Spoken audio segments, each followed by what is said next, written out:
how are you today? I hope you are in a good conditions. Now, do you still remember about the material that we discussed last week? About what? Yes, that's right, about suggestions and opinions. Now, in this video, I want to talk about analytical expositions. So, before we jump into the material, I want you to know what is analytical exposition text. So, analytical exposition text is a text that elaborates the writer's idea about the phenomenon surrounding. For example, argumentative essay and exploratory essay. And what the purpose of this text, or what is the social function of analytical exposition text? The social function of analytical exposition, it has two functions. There are first to persuade the reader or the listeners that there is something that certainly needs to get attention. The second one is to analyze a topic, and of course to persuade again the reader that this opinion is correct and supported by an argument. Now students, let's move on to the generic structure. In a generic structure, it has three structures. First is thesis, second is argument, and the last one is conclusion. If you want to write an analytical exposition text, of course you need these structures because it will improve your writing and it will help your writing skill. In the thesis, in the first paragraph, introduce the topic and show speaker or writer's positions. Outline the arguments to be presented. In the arguments, the second paragraph, it consists about point and elaboration points. State the main arguments. Elaboration develops and support each point of an argument. And the last is conclusions. In the conclusion, it is restatement. Restate speaker or writer's positions in the first paragraph.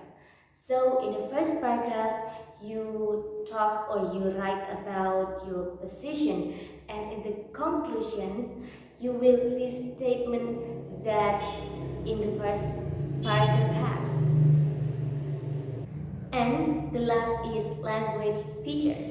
In the language features, it has three features.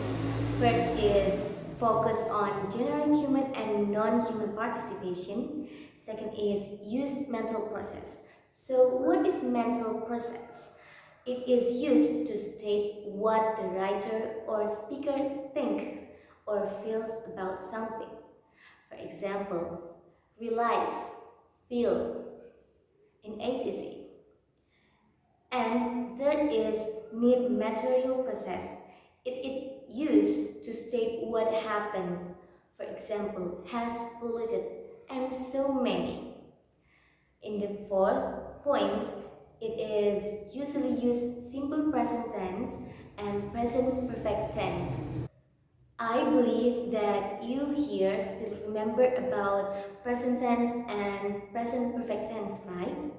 Simple present tense, it is a very simple tense that use verb 1, and simple present perfect tense, it is used verb 3. Alright, do you get my point, students?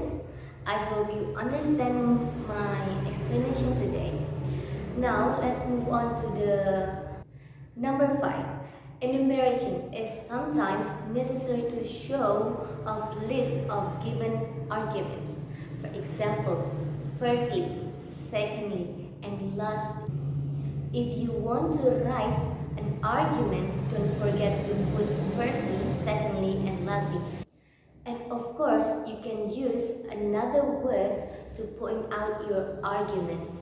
And last, point number 6, it is used emotive and evaluative words, like for example, worried, alarmed, satisfied, and the other.